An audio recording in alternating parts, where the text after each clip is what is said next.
자, 수요 리바이벌에 오신 여러분을 주님의 이름으로 환영합니다. 자, 우리 이제 계속해서 바울의 주요 서신들을 보고 있었습니다. 지난주 고린도 전서를 보고 고린도 후서 이번 주 볼 차례인데, 고린도 후서를 보려면 고린도 전서와 함께 보는 것이 굉장히 유익할 것입니다. 왜냐하면 그 배경이 고린도라고 하는 아주 특별한 지역이기 때문이죠. 사실 성경의 배경, 성경이 쓰여졌는데 그 배경들 가운데에 특별하지 않은 배경은 없습니다. 에베소서도 역시 그렇고, 그리고 데살로니가 교회도 역시 마찬가지였었고, 고린도 교회도 역시 마찬가지였었고, 각기 교회들이 가지고 있었던, 각기 도시들이 가지고 있었던 여러 가지 사회 문제와 그리고 종교, 문화의 문제들, 여러 가지 문제들이 이렇게 혼합적으로 작용이 되어서 그런 배경을 바탕으로 성경이 기록이 되었어요. 그래서 우리가 중요하게 봐야 되는 건 성경 말씀 그 자체이지만 그것이 배경이 되는 이야기들도 우리는 충분히 귀를 기울일 수 있는 지혜가 있어야 합니다. 자, 고린도 교회는요, 다시 한번 지난주에 이야기했던 것 다시 한번 좀 짚고 넘어가겠는데요. 고린도 교회는 어디에 세워진 교회죠? 고린도에 세워진 교회죠. 고린도 교회가 에베소에 세워지진 않았겠죠. 고린도 교회는 고린도에 세워진 교회이고요. 고린도에서 아굴라를 만났습니다.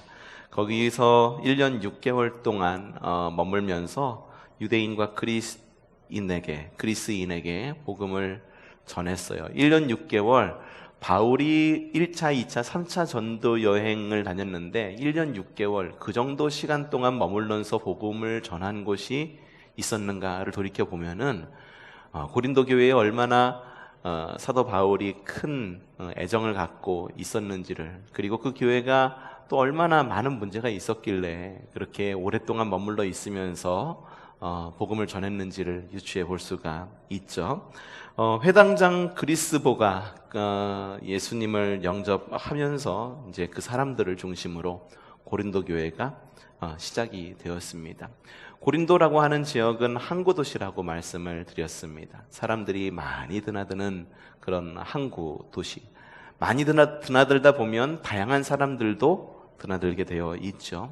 그리고 다양한 사람들이 드나들다 보면 많은 가치관들이 부딪힐 수밖에 없습니다. 나는 이런 생각을 하고 너는 이런 생각을 하는데, 그런 부딪히는 가치관들을 하나로 묶는 하나의 그런 예배 형식이 있었는데 이방 여신을 섬겼죠. 그래서 소돔과 고모라처럼 이방 여신을 섬기는 그 가운데에서 도덕적 문제가 발생하고 있었고, 그리고 그리스 문화의 영향으로 고린도 교회는 시작부터 문제가 굉장히 많았던 교회였음을 우리는 유추해 볼 수가 있습니다. 어떤 문제가 있었을까요? 교회 내에 파벌 문제가 있었었죠. 그렇죠? 바울파, 게바파, 아볼로파, 그리스도파 뭐 이래가지고선 니파가 오르니 네파가 오르니, 그래서 서로 화합하지 못하고 서로 분열이 되어서 서로 반목하였던 그런 분위기였다라는 것. 그리고 성적 방종의 문제. 바깥에서 새는 바가지 안에서도 샜던 것 같아요. 그래서 안에서 성도들 간에, 그리고 뭐 성도와 혹은 외부 사람들 간에 성적 방종의 문제가 있었고, 묵은 누룩을 깨끗하게 치우라. 그래서 그리스도인다운 삶을 살아라 라고 말하면서 바울이 이야기했습니다. 소송 문제도 있었어요. 성도들 사이에 다툼, 그리고 이 다툼이 커져서 법정 소송까지도 갔죠. 그래서 이야기합니다. 그리스도인은 오히려 세상을 판단하는 자인데 왜 세상이 그리스도인을 판단하게 하느냐라고 말하면서 교회 안에 있는 문제, 좀 지혜 있는 좀 어른이 좀 나타나서 좀 잘 해결됐으면 좋겠다, 그렇게 바울이 이야기를 하고, 모든 것이 가능하다라고 하는 열광주의자들의 그런 주장도 있었어요. 영적 인간이 됐으면 더 이상 몸은 상관이 없으니 우리가 몸으로 무슨 일을 하든지 우리는 영으로 구원받은 사람이니까는 상관없는 거다. 이렇게 말하는 것 잘못된 거죠. 여러분 굉장히 잘 알고 계시죠? 잘못된 그런 믿음이에요. 우리가 구원받은 것은 우리의 영의 구원뿐만 아니라 마음과 우리의 몸의 구원까지 다 포함이 되는 아우르는 그런 전인격적인 구원이다라고 하는 거죠. 이건 뭐냐 하면 영은 구원받고 우리 육신은 구원받지 않았다라고 말. 우리 육신은 결국 썩어 없어질 것이다라고 생각하는 거는 그거는 이원론자들이 이야기하는 거예요. 그래서 그노시즘이라고 하는 게 있었어요. 영지주의라고 하는 게 있었는데 영은 선하고 육은 악해요. 그래서 그 그노시즘이 어디까지 가게 되냐 하면은 영이신 하나님은 영이시죠? 그렇죠? 영이신 하나님, 그렇기 때문에 고귀하신 하나님이 어떻게 천하디 천한 사람의 육신을 입고 이 땅 가운데 오실 수 있겠느냐라는 그런 주장까지 가게 돼요. 이게 어디까지 연결이 되냐 하면은 예수님의 그 신성에까지 영향을 미치게 됩니다. 그래서 예수님의 구원자 되심에 대해서도 부정을 하게 돼요. 이게 굉장히 위험한 거거든요. 우리의 믿음의 구원의 많은 근간, 그 근간을 흔드는 게 바로 영지주의거든요. 근데 영지주의가 이 안에 있었던 것 같아요. 이게 그리스 문화 가운데에서 들어온 그런 종교적인 색채다라고 말하죠. 후반부에는 결혼과 독신의 문제, 우상 숭배와 재물을 먹는 문제, 성도의 예배의 문제, 성령의 은사의 문제, 죽은 자의 부활 문제, 여러 가지 굉장히 많았던 문제들이 있었던 것이 바로 고린도 교회였습니다. 표면적으로 드러난 문제들이 이만큼이었던 거지, 그 안에 숨겨져 있던 문제들은 또 얼마나 많았겠습니까? 성도들 간의 다툼 하나만 있어도 교회가 시끌시끌하고 어지러운데 이런 여러 가지 문제들이 있으니까는 교회가 바람잘 날이 없었던 거죠. 그 가운데에 고린도 후서로 그런 것을 배경으로, 그런 상황을 배경으로 고린도 후서가 기록이 된 것입니다. 고린도 후서는요, 자신을 위해 제시한 변증론이라고 하는 그런 별명이 붙어 있습니다. 갈라디아서도 역시 비슷한 문체를 하고 있었었죠. 어떤 바울의 어떤 그런 사도성을 의심하고 바울이 전한 복음에 대해서 의심하는, 그래서 바울이 자신의 신학과 자신의 사도성에 대해서 주장을 하는, 그래서 갈라디아서를 읽어보면은 분노에 찬 바울의 모습을 속속히 들여다볼 수 있는데, 고린도 후서도 역시 비슷한 환경 가운데 있는 교회였기 때문에 이런 자신의 사도성을 다시 한번 이렇게 짚고 넘어가는 그런 내용들이 들어 있습니다. 자, 왜냐하면 이 고린도 전서가 전해진 다음에 고린도 교회 내에 거짓 교사들이 들어오게 됩니다. 이건 좀 이따가 다시 한번 이야기하도록 하겠습니다. 우선 좀 고린도전서의 좀 개괄적인 내용 한번, 고린도 후서의 좀 개괄적인 내용 좀 보도록 하죠. 고린도전서는요, 교회가 직면한 문제, 내부 사정을 보여주면서 초대교회의 모습을 보여줍니다. 그렇죠? 고린도전서를 보면은 초대교회가 이러한 문제가 있었구나. 우리 보면은 사도행전 2장에 나타난 초대교회의 모습만 많이 생각하잖아요. 그래서 예수 그리스도의 능력으로 이렇게 지체장애인을 일으키고 성도들 간에 화합을 해가지고선 사람들에게 칭송받고 호감이 가는 그런 교회를 생각을 하게 되는데, 초대교회는 아무것도 세팅이 되어 있지 않은 그런 교회였었어요. 그렇잖아요. 처음 생겼으니까는 뭐가 있었겠습니까? 예전이 있었겠습니까? 교회 내에 질서가 있었겠습니까? 그냥 살면서, 그리고 성도들 간에 다시 오실 주님을 기다리면서 그렇게 하나하나 부딪히면서 하나하나 세워갔던 거죠.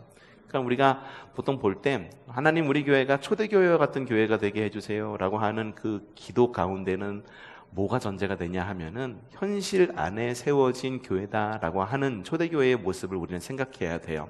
초대교회 하면은 마치 완전히 지금의 우리 교회와는 완전히 동떨어진 교회, 완전히 무슨 뭐 표준이 되는 교회라고 생각을 해서 초대교회의 모습은 굉장히 영적인 교회고 현재 우리 교회의 모습은 육적인 교회이기 때문에 그 영적인 교회를 닮아가야 된다라고 하는 그런 오해들이 종종 있습니다. 이것도 또한 이원론이죠. 그노시즘이죠. 근데 초대교회는요, 초대교회가 세워진 그 바탕은 그 당시 사회와 문화와 인종과 그리고 로마의 통치라고 하는 그런 정치적인 상황 가운데 세워진 거예요. 그렇기 때문에 초대교회의 모습을 사도행전 안에서 분명히 발견할 수도 있지만 여러 바울의 편지들을 통해서 보여지는 초대교회의 모습들은 어떤 모습이냐 하면은 초대교회의 장점, 초대교회가 잘하고 있는 모습만 보여진 것이 아니라 초대교회 안에 있었던 그런 여러 가지 문제들, 첫 시작이었기 때문에 아무것도 세팅되어 있지 않고 발생되었던 문제들, 성도들 간의 오해, 그리고 교회 지도자들을 과연 어떻게 우리가 생각을 해야 되는지 그것에 대해서 잡혀 있지 않았기 때문에 굉장히 혼란스러운 그런 모습을 그려내고 있는 것을 볼 수가 있어요. 고린도전서에 보면은 여러분 아까도 말씀드렸지만 겉으로 드러낸 문제들만 보더라도 정신없겠죠. 성도들 간에 서로 막 소송이 일고 막 그러면은 야, 정말 그곳에서 담임하는 목사는 얼마나 힘들었을까. 그거 중간에 다니면서 신방 다니고 조율하고 그리고 성도들 간에 막 다툼이 있는 그런 곳에 있었다면은 정말 힘들었겠다라고 하는 그런 모습을 보여주죠. 그 고린도 전서는 초대교회가 직면한 문제와 내부 사정을 이렇게 잘 보여주고 있어요. 그 반면에 고린도 후서는 고린도 교회를 향한 바울의 감정을 보여주면서 초대 사도의 모습을 보여주고 있습니다. 초대교회를 담임하고 초대교회를 치리하고 초대교회를 영적으로 인도해준 사도들이 과연 어떤 모습과 어떤 생각으로 그리고 어떤 환경 가운데서 목회를 했는지에 대한 것을 볼 수가 있다라고 하는 거죠. 고린도전서에 비해서 그다지 잘 체계적으로 기록되지는 않았다라고 이야기를 합니다. 왜냐하면 여러 편지들이 이렇게 편집된 그런 수집록이기 때문이다라고 이야기를 하죠. 그래서 몇몇 학자들은 6개의 편지가 한 개로 결합된 거다라고 그렇게 이야기하기도 합니다. 어떤 편지들이 있었는지, 어떤 편지들의 결합인지 한번 오늘 한번 좀 짚고 넘어가 보도록 하겠습니다. 첫 번째 편지는 뭐냐 하면 적대자들을 향한 바울의 첫 번째 변호 편지. 그것이 바로 하나의 첫 번째 편지입니다. 2장 14절부터 6장 13절, 7장 2절부터 4절. 자, 고린도 교회엔 여러 가지 문제가 있었는데 또 다른 문제가 뭐냐 하면 이방이 아니죠. 외부에서 예루살렘 교회에서 흘러 들어온 교사들이 있었어요. 이들은 유대적인 배경과 유대적인 사상을 갖고 사람들을 가르쳤고 유대적인 그런 배경 하에서 기독교를 이해했습니다. 그래서 이 예루살렘 교회 하면 굉장히 공신력 있는 그런 교회였죠. 그래서 이방 교회로 세워졌던 안디옥 교회에 문제가 생기니까 우리 예루살렘 교회 가서 한번 이거 뭐라고 판단하는지 한번 가보자라는 그런 기록이 사도행전에도 나와 있죠. 그래서 바울과 바나바가 이렇게 예루살렘 공의회에 파송이 돼서 이방인들에게 전해지는 복음에 대해서 어떻게 할지에 대해서 이미 야고보 사도와 베드로 사도의 그런 영적인 치리와 판단으로 결정을 내려준 바가 있었습니다. 하지만 여전히 예루살렘 교회와 그리고 예루살렘 안에 세워진 그리스도의 교회는 여전히 여러 가지 문제들을 가지고 있었어요. 율법에서 과연 정말 자유로울 수가 있느냐. 결국은 예수님도 유대인이었고 그리고 기독교라고 하는 것이 결국 우리 유대교에서 나온 게 아니냐. 그러면은 유대교의 율법과 유대교의 전통과 그리고 성전 안에서 이루어지는 이런 것들을 버려서는 안 되지 않겠느냐, 이런 좋은 전통들을 이어가야 되지 않겠느냐라고 하는 굉장히 설득력 있어 보이는 그런 이야기들을 좀 하고 있었던 것이 예루살렘에 있었던 바로 기독교가 아니었는가 우리 유추해 볼 수가 있죠. 이곳에서 흘러나온 사람들이 있었어요. 이들은 예루살렘 교회에서 이 사람들은 공신력 있는 사람들이다라고 하는 어떤 추천서가 있었던 것 같습니다. 그걸 보여주면서 고린도 교회의 권위의 자리까지 이렇게 노리게 됩니다. 그러니까 바울을 이야기하는 거예요. 그들이 고린도 교회에 들어와가지고 고린도 교회 성도들한테, 야 바울, 사도 바울, 야 생각해봐, 사도 바울이 예수님 만났니? 아니잖아. 사도 바울이 그럼 뭐 다른 어떤 영적인 특별한 능력이 있는 것도 아닌 것처럼 보여지고, 야 지금 보니까는 야 사도 바울 대머리잖아. 그리고 질병도 있잖아. 그래서 여러 가지 문제들에 대해서 이렇게 이야기를 합니다. 전국에 있는 이런 수치 없으신 분들에게 죄송한 말씀이지만 아마 그런 것을 갖다가 이렇게 이야기하면서 이렇게 바울의 사도성을 흔들지 않았는가 싶습니다. 바울의 또 질병이 있었어요. 아마 이게 간질이 아니었나라고 하는 그런 추측도 있고요. 그리고 여러 가지 것들이 있어가지고 생각을 해보세요. 앞에서 담임 목사가 이렇게 복음을 전하는데 지병을 가지고 있는데, 이게 지병이 굉장히 뭐라 그럴까, 좀 우리가 생각하는 고상한 지병, 또 하나의 편견이기도 하지만 고상한 지병이 아니라 이렇게 막 쓰러지면은 막 몸도 막 이렇게 막 비틀기도 하고 막 갑자기 거품을 물기도 하고 막 설교를 하다가도 막 그러는 어떤 모습이 있다고 한다면, 어떤 성도들은 물론 참 긍휼히 여기는 성도들도 분명히 있겠죠. 하지만 어떤 성도들은 야, 이 목사도 병에 걸리네, 목사도 아프네 라고 말하면서 야 어떻게 그런 모습으로 복음을 전할 수 있지라고 말하면서 마음 가운데 어려움을 느끼는 성도들도 분명히 있을 거다라고 하는 거죠.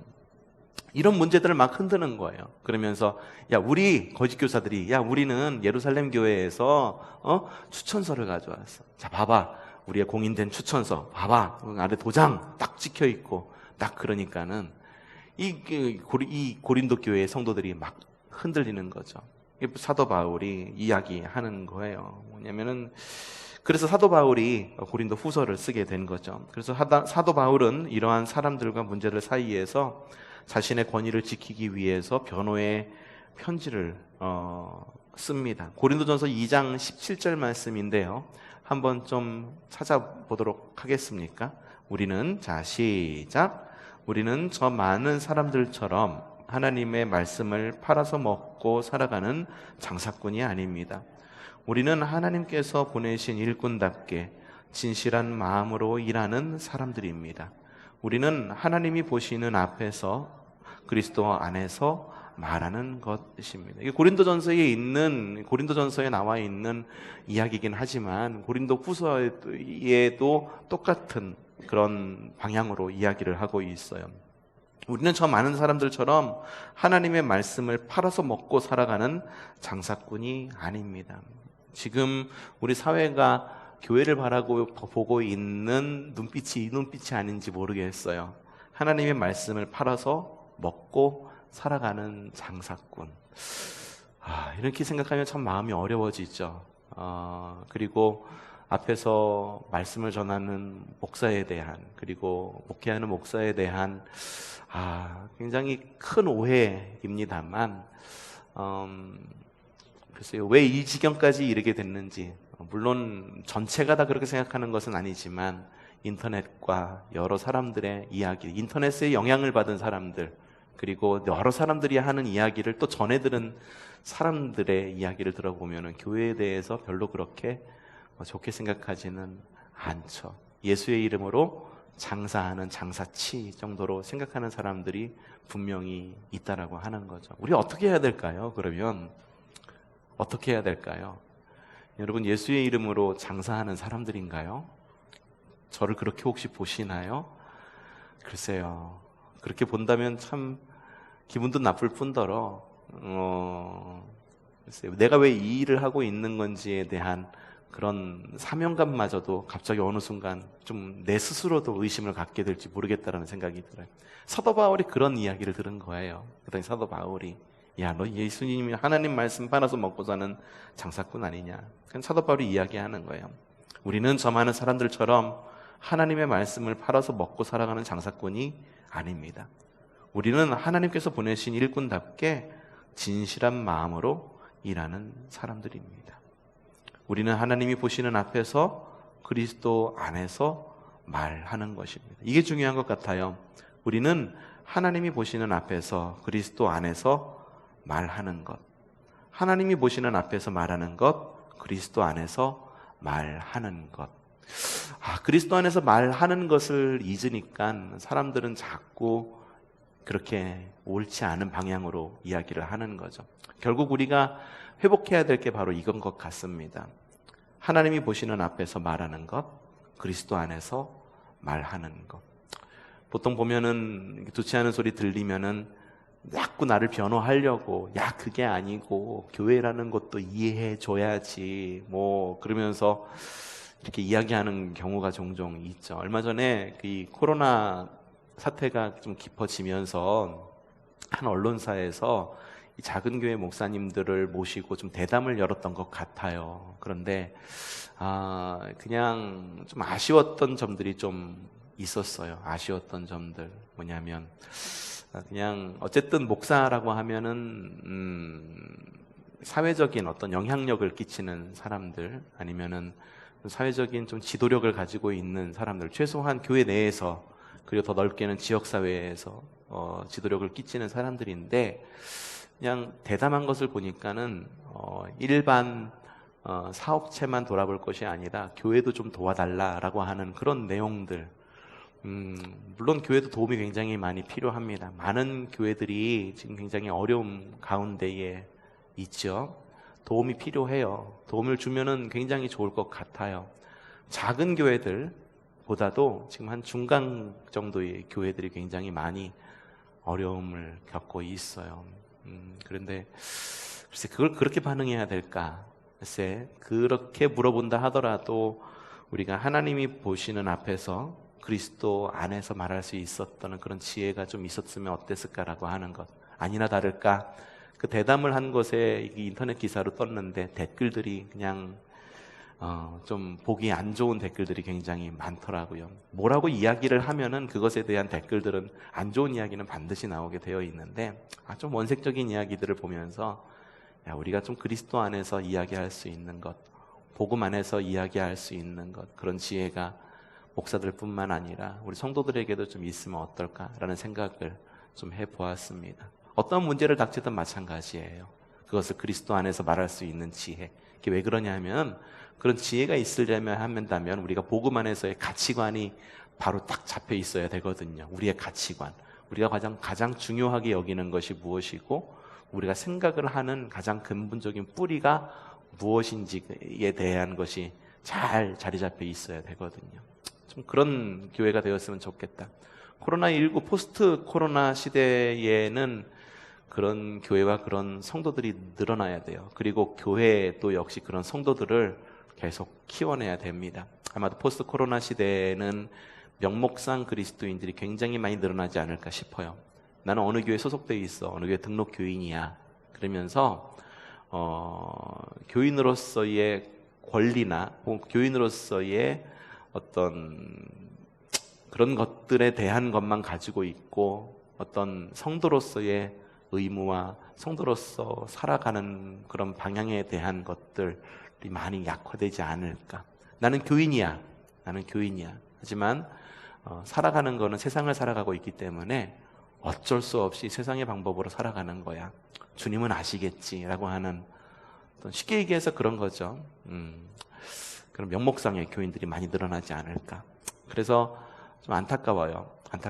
어쨌든 뭐 인터넷으로 예배할 수 있다, 인터넷으로 성경 공부할 수 있다라고 이야기는 하지만 한번 돌이켜 보자는 거죠. 과연 인터넷으로 성경 공부할까? 인터넷으로 예배 드릴까? 어려운 점이 많아요. 공동체 안에서 배울 수 있는 것이 굉장히 많기 때문에. 그렇게 말한다고 한다면 우리 아이들 학교 안 보내고 인터넷 강의 듣고 인강 듣고 그렇게 하면 될 거잖아요. 근데 굳이 학교를 보내는 이유가 뭔가요? 학교에서 배우는 게 뭔가 있기 때문에 친구를 만나고 선생님, 스승님을 통해서 배울 수 있는 그 무엇인가가 아이들을 성숙시키기 때문에 굳이 위험을 부담하고도 학교에 보내는 거죠. 연천 지역은 학교를 다 가요. 근데 인천, 서울 같은 데는 하루에 학교 한 번 가는 곳도 있고 아직까지도 보내지 않는 학교도 등교 안 하는 학교도 굉장히 많은 것 같더라고요. 들어보니까는 이 인천 지역 같은 경우에는 금요일 하루 간다는 이야기를 들었어요. 그러니까는 계속해서 인터넷 강의를 듣는데 금요일 하루 가가지고선 뭐 이거 과외받는 게 또 아니고 오히려 사교육과 공교육이 거꾸로 되는 것 아닌가. 사교육 받으면 뭐합니까? 그 안에서 뭐 인격을 키워주기 위해서 뭐를 갖다가 더 이야기해주고 그럴까? 그냥 사교육은 그거잖아요. 아이들 성적 안 떨어지게 가르치는 게 사교육이잖아요. 그 안에서 뭐를 배울 수 있겠어요? 학교를 가야지만 맞는 거죠. 그것과 마찬가지로 물론 이 말을 듣는 어떤 사람들은 동등비교가 아니다라고 말할지는 모르겠지만 전 동등비교라고 보여져요. 교회도 역시 마찬가지이다. 인터넷으로 말씀 들을 수 있고 CBS, CTS, CGN 굉장히 좋은 설교 말씀은 틀면은 바로 나오죠. 틀면 나오는 거, 그렇죠? 그러니까는 그것만 듣고 우리가 신앙생활 할 수 있을 거다라고 생각은 하지만 사실 그게 아니다라고 하는 거예요. 교회 나와서 성도들하고 다투기도 하고 고린도 교회 얼마나 문제 많았습니까? 그럼 문제 많았는데 사도 바울이 그러려면 모이지 말고 내가 보내주는 편지나 한번 돌려서 읽어. 그걸로 너희 신앙생활 충분히 할 수 있어라고 말했다고. 바울이 충분히 그렇게 할 수도 있었을 거예요. 하지만 바울은 고린도 교회에 그러려면 교회 모이지 마라고 이야기하지 않고 오히려 교회가 하나 될 수 있는 그 방법을 제시해 주죠. 그리고 이것을 난관을 어떻게 극복해낼 수 있는지에 대한 지혜와 통찰력을 제공해 주죠. 좀 우리한테 좀 그런 사도 바울과 같은 그런 방향을 제시해 줄 수 있는 그런 큰 어른과 같은 목회자나 큰 어른과 같은 장로님들이나 리더십들이 좀 더 있으면은 얼마나 좋을까라는 생각을 좀 해보게 됩니다. 그래요. 하나님 보시는 일 앞에서 그리스도 안에서 말하는 것이다. 바울이 그렇게 이야기를 하죠. 적대자들이 그렇게 이야기하는 것에 대해서도 그리스도 안에서 이야기하는 것이 중요하다고 이야기하죠. 또한 어떤 편지가 있냐면은 괴로움의 편지입니다. 10장 1절부터 13장 14절 말씀이죠. 적대자들의 혼란으로 고린도 교회 성도들은요 공공연하게 바울을 의심하고 배반하고 공개적으로 면박을 줍니다.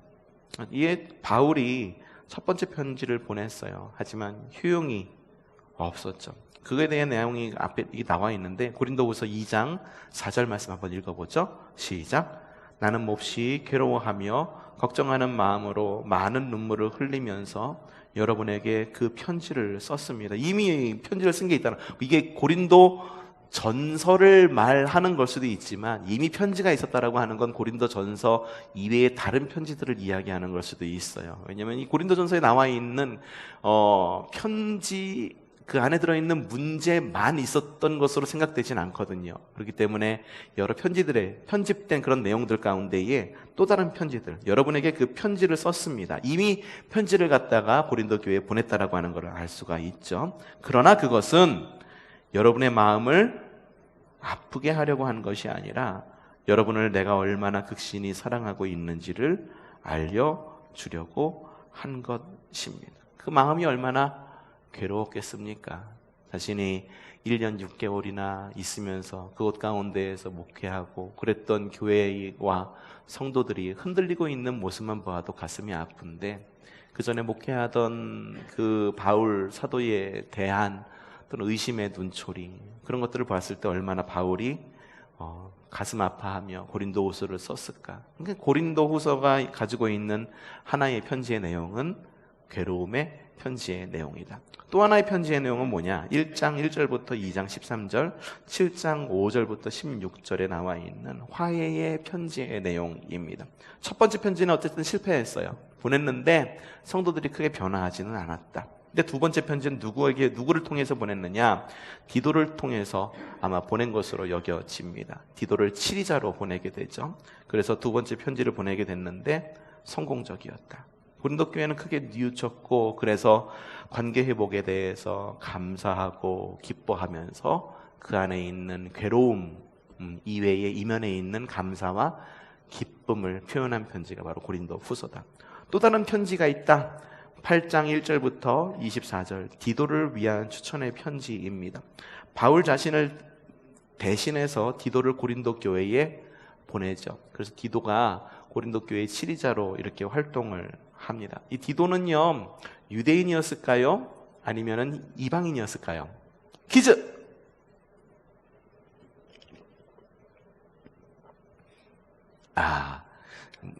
이방인이었을까요? 유대인이었을까요? 상식적으로 한번 생각해 봅시다. 이방인이었었어요. 그래서 이 디도는요, 이 바울과 바나바가 이 안디옥 교회에 문제가 있었잖아요. 그 안디옥 교회의 문제는 아니었었지만, 안디옥 교회가 이방인들을 중심으로 이방인들에게 복음을 전하니까 사람들이 자꾸 이게 태클이 들어오고 이방인들의 복음을 전하는 것이 옳으냐 말하니까는 바울과 바나바가 예루살렘으로 가갖고 그곳에 있는 사도들에게 판단 받아보자라고 이야기를 하잖아요. 그리고 예루살렘 공회에 가잖아요. 사도행전에 나와 있는 이야기예요. 갔는데 그때 할례받지 않은 이방 성도의 아마 대표격으로 디도가 함께하지 않았을까 유추해보고, 실제로 아마 디도가 함께한 것이라는 어떤 그런 이야기가 전해지고 있습니다. 이 디도는요, 지금 고린도 교회에 가갖고 고린도 교회의 치리자로 가게 되는데, 이후에 그레데라고 하는 큰 섬이 있어요. 그레데라고 하는 구레네가 있고, 그리고 그레데라고 하는 큰 섬이 두 개가 지중해에 있는데, 이 그레데의 감독으로 파송을 받아서 그곳 가운데서 크게 성장을 하게 됩니다. 이 디도는요, 이후에 현재 유고슬라비아, 지금도 유고슬라비아라고 부르나요? 네, 그곳에 가가지고 복음을 전하고, 그리고 그곳 가운데에서 교회를 세우는 그런 굉장히 중요한 사람으로 성장이 되는데, 고린도 후서에는 디도를 위한 추천의 편지, 이 사람은 건강한 사람입니다. 이 사람을 내 대신해서 가는 메신저로, 사자로 여겨주십시오 라고 하는 추천의 편지가 고린도후서에는 들어있다라고 하는 것. 또한 예루살렘 성도들을 위한 복음에 관한 편지가 고린도후서에 들어있습니다. 8장 1절부터 24절이죠. 예루살렘 성도들 어려움 가운데 있었죠. 기근이 있었던 것 같아요. 기근 가운데 어려움이 있으니까 예루살렘 교회를 그들을 위해서 헌금하고 모금을 요청하는 편지가 바로 고린도후서에 들어 있었습니다. 와, 우리도 좀 이런 교회가 되었으면 좋겠다라는 생각이 들어요. 역전된 거죠. 원조는 예루살렘 교회다라고 여겨지고, 예루살렘 교회는 분명히 그렇게 생각했을 거예요. 원조가 예루살렘 교회, 브랜치가, 지교회가 안디옥 교회, 그리고 나머지 이방인 교회 생각하고 있었을지도 모르지만, 오히려 이방인 교회가 그 원조인 교회라고 스스로 생각하고 있는 예루살렘 교회를 돕고 있는 모습, 굉장히 역전되는 그런 모습을 보면서 우리가 좀 이렇게 좀 도전도 좀 받을 필요가 있다라고 하는 거죠. 또 하나는 뭐냐 하면 6장 14절부터 7장 1절, 여기는 이 부분은 바울의 것이 아닌 것으로 보이는 단편적인 편지들이 모아져 있습니다. 이걸 어떻게 유추할 수 있냐면, 바울이 사용한 어휘들, 그리고 신학들 이렇게 비교해 볼 때 이게 정말 바울이 쓴 건가, 혹은 이후에 첨부된 것이 아닌가라고 의심이 가는 그런 내용들, 아마도 쿰란 공동체의 신학이 스며든 것이 아닌가라고 유추하기도 합니다. 자, 쿰란 공동체가 뭐냐 하면 예루살렘 성전 제사에 반대해서 예루살렘 교회에서 이렇게 떼어져 나와서 광야 생활을 하던 하나의 공동체였었어요. 그래서 굉장히 독자적으로 그리고 독특하게 율법을 해석하면서 엄격하게 수도 생활을 별도로 이렇게 진행했습니다. 매일 정결 목욕을 했고요. 매일 목욕하는 건 당연한 건데, 당연한가요? 당연한 건데 매일 정결 목욕. 이장지 사람들은 매일 정결 목욕을 하지는 않았었나? 매일 정결 목욕을 했고, 성경을 연구하고 성경을 필사하고 기도하고 예배하고 노동하는 어떤 그런 공동체였었어요. 이원론적 종말론을 가지고 있었어요. 어떻게 보면 좀 이단적인 어떤 그런 모습을 가지고 있었지만 그 당시만 하더라도 아마도 이단이라고 하는 어떤 그런 개념이 세워지기 전이었기 때문에 하나의 수도원 공동체 성격을 가지고 있지 않았는가 그렇게 유추해 볼 수가 있는데 1차 유대 전쟁이 일어났죠. 70년에 AD 70년에 이때 로마군이 이 쿰란 공동체를 완전히 회파해버립니다.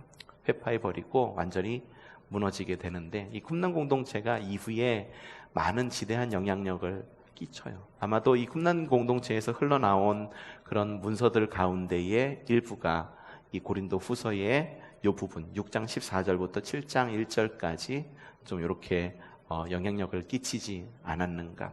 어쨌든 고린도 후서가 가지고 있는 내용은 뭐냐 하면 바울이 가지고 있는 아픈 마음 그리고 사도성을 의심하는 것에 대해서 내가 이렇게 가슴이 아파.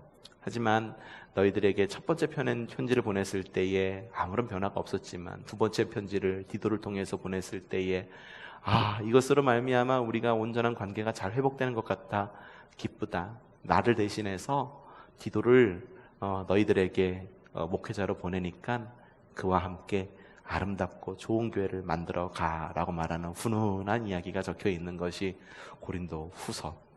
하지만 그에 반해서 또 바울의 아픈 마음이 적혀 있는 것이 고린도 후서라고 하는 것 여러분들 기억하면서 오늘은 여기까지 진행하도록 하겠습니다. 내가